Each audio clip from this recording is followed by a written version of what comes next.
Hey, good morning, afternoon, evening, whenever you are watching this video. My name is Trent. I work with churches all across the country, helping them with things like engagement, discipleship, and church growth through using automations and workflows to make their job easier and so that less of their congregation falls through the cracks and slips out the back door.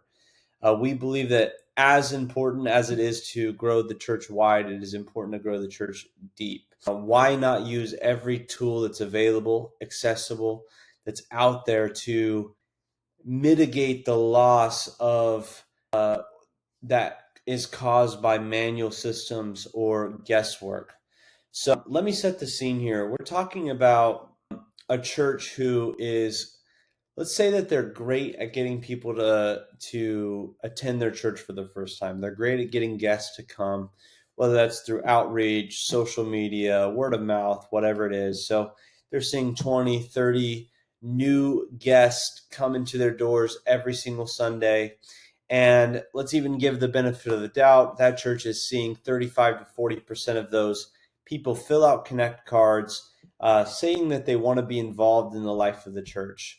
Well, then Monday comes, Tuesday comes, we go through our assimilation process, and finally the next Sunday comes, and there's maybe one or two of those people that showed up last week come back for a second Sunday.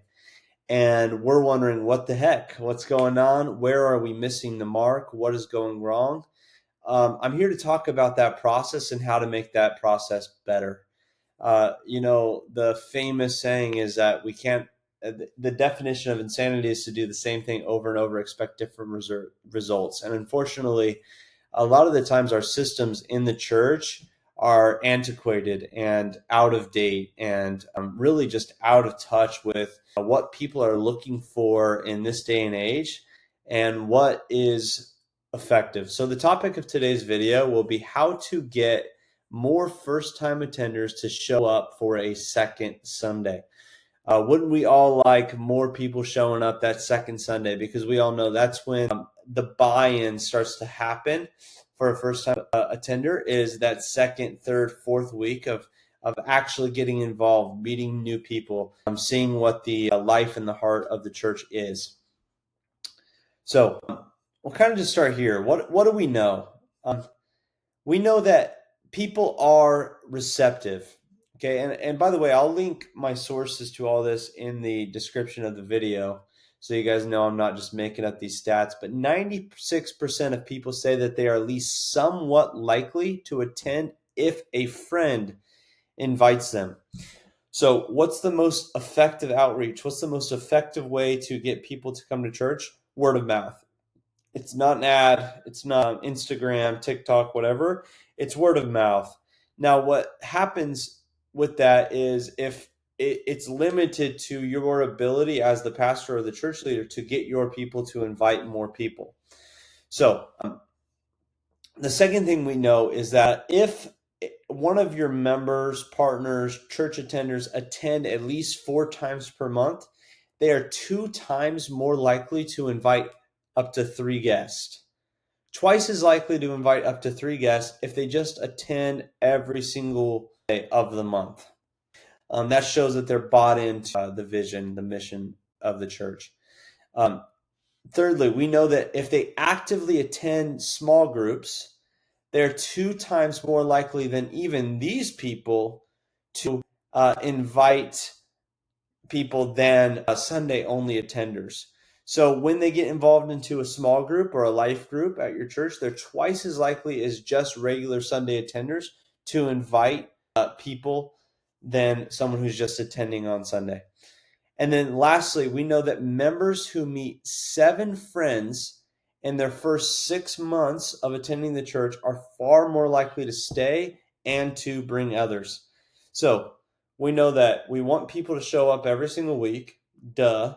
We want people to get plugged into the life of the church by attending small groups or connect groups or real life groups or whatever your church calls it. And we want them to meet 7 people. Well, here's the cool thing. Number 2 and number 3 kind of work together. So if we can get them to a small group as quickly as possible, they're probably going to meet 6 or 7 people that they can connect with. And when they show up on Sunday, they're not going to feel out of place. They're going to see a familiar face, know a familiar name. So moving on.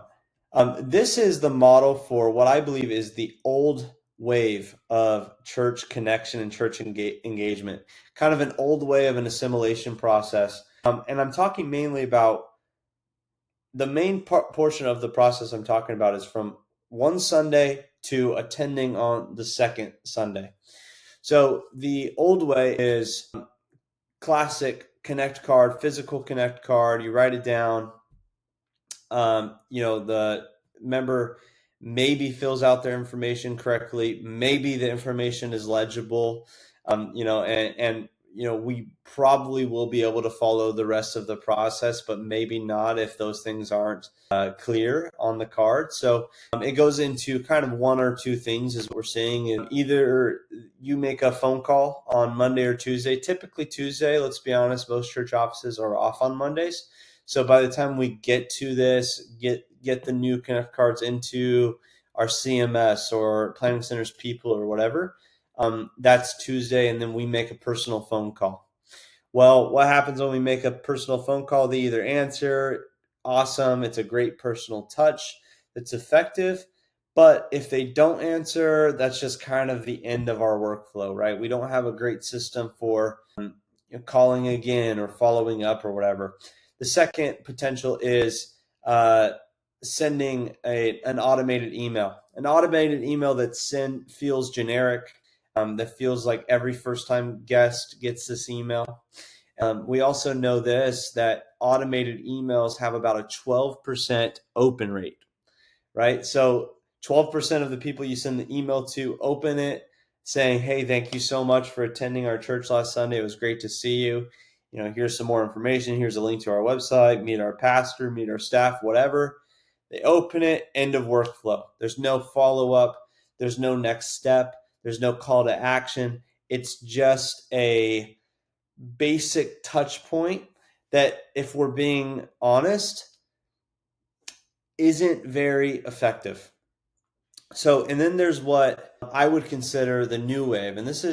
And keep in mind, the pastors and churches that are doing this really well are able to convert 30% or more of their first-time guests into members of their church. Can you imagine what your church would look like, what the life of your church would look like if you're able to convert 30% of your first-time guests into members? What would your teams look like? What would your small groups look like? What would giving look like if 30% of your first-time guests were able to convert into full-time members and fully bought into the life of your church? So first of all, the first thing we have to change there is we have to go from, and this is, common pushback. And honestly, I totally understand that it's been one way forever. This is what seems to be the most effective, are the physical connection cards, next step cards, whatever. However, it causes a lot of problems and it causes a lot of lag in your system. And at the end of the day, if we want to be able to eventually move past the day and age where the only thing that's effective is a physical connect card, we have to start training our people to think digitally. So the way we do that is, one, we provide a QR code where they can scan, fill out a quick form. We make it as easy as possible. Complexity is the enemy of execution. So if there's more steps and if there's more things to do, if I scan a QR code that takes me to download an app that I have to create a login to, then create a profile, you can see that each one of those steps is a potential place for someone to drop off in my process. So I want to eliminate as many of those steps as possible. So I want my QR code to be this: scan QR code, one field pops up, phone number. Phone number is my unique identifier. If I'm in the system, it asks me what I'm there to do. Am I there to take a next step? Do I want to get baptized? Do I want more information about small groups? These kind of things. Whatever your church has going on, or you feel that it's important for someone to get more information about. And then two, if they enter their phone number and they're not in the system, they have a quick, easy form to fill out. First name, last name, email, right? And then what they're looking to, are you interested in being involved in any of these ministries maybe? And then, check this box if you want to receive text messages or emails about the life of our church or whatever. So you collect that information. What happens is that information that's collected is there's an automatic trigger that is automatically implemented into your CMS, your church management software, right? What happens when we're able to move that quickly, when it's instantaneously, is in sales, we call it strike when the iron's hot, right? We're able to strike when the iron's hot rather than when the emotions of Sunday kind of fizzle out throughout the week. Let's be honest. You go to church on Sunday, the emotions are high. The music touched us, the word touched us, it related to our situation. But then we show up to work on Monday, we show up to work on Tuesday, and those feelings are easily forgotten. So we want to strike when the iron's hot. So if that's an automation that's instantaneous, we can strike almost immediately, if not immediately, if we want to. So what that looks like in my mind is they fill out a digital connect card. It automatically hits a CMS. And then 1 to 3 hours after your service, they get a personalized text message from the pastor. Trent, I do not have time after church to send 20, 30 personalized text messages to each person that was a first-time guest. I totally get it. But when you have the right tool, you can make your automations feel personal. Hey, Mike, it was so great to see you today. I hope that service touched you and your family. We pray that you have a blessed week, and we hope to see you again next Sunday. Thanks, Pastor Todd. Okay, so that's an example of a text that you can send 1 to 3 hours after service. It's completely automated, that feels personal, that feels like you care, that feels like it's intentional, which is the purpose of this. So you send that personalized message, and then you end the message with a call to action. And this is where I think that a lot of people kind of mess up. It's like, hey, great to see you.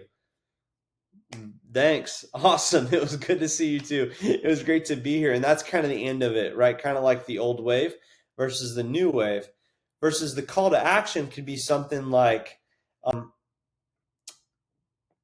we have maybe certain demographics of the person that filled out the Connect card, age, gender, or something like that, right? So if age and gender is 18 to 30, if they're 25 years old and male, we have a young men's class on Monday nights. Do you reply yes if you want more information about that class? And all they need to do is reply yes, and then they're going to get more information about that. What happens when they reply yes? It goes to the young adults pastor, who can then call and make sure that they have all the information, the address, the time, the place where that young adult small group is going to take place, and have that. Remember how many people we need for them to meet so that they stay long term. We need them to meet 7. So that's 1 out of 7 within 3 hours of them attending your church, where they will be able to have a touch point and a connection. So now it's, hey, how's it going? Hey, Mike, I saw you filled out a Connect card. Dude, I saw that you're 25 years old. That's awesome. Are you, starting your career? Are you in college? Where are you at?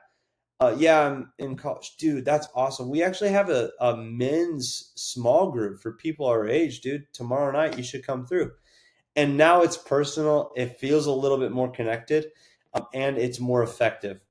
Okay, moving on to the second phrase, or the second phase of the new wave steps here, is what if they don't respond yes? Okay, well, if they don't respond yes within 2 days, we'll send another personalized message. Okay, another personalized message could be like, hey, Mike, just want you to know that we're thinking of you over here at Life Point Church, and we want you to know that we're praying for you throughout the week. We do have a resource available for everyone who's starting out in their faith, reply walk. if you want access to that quick devotional, something like that, right? That's just a, hey, just want you to know we're praying for you. Hope you have a good week. What are we doing here? We're not trying to send a text message that's like 100% reply rate. We're trying to show our people that we're thinking about them, that we're caring about them, that they are important to us, and we mean it when we say that we're grateful for them to show up on Sunday.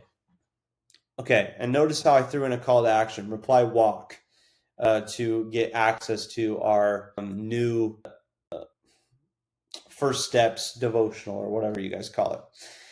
Okay, so third, if they don't respond, look, we're going to let some time pass. We're going to just text them the day before service, Saturday night, and we're going to say something like, hey, Mike, it literally made church feel way better to have you at church last Sunday, and we don't want to miss on having that experience again.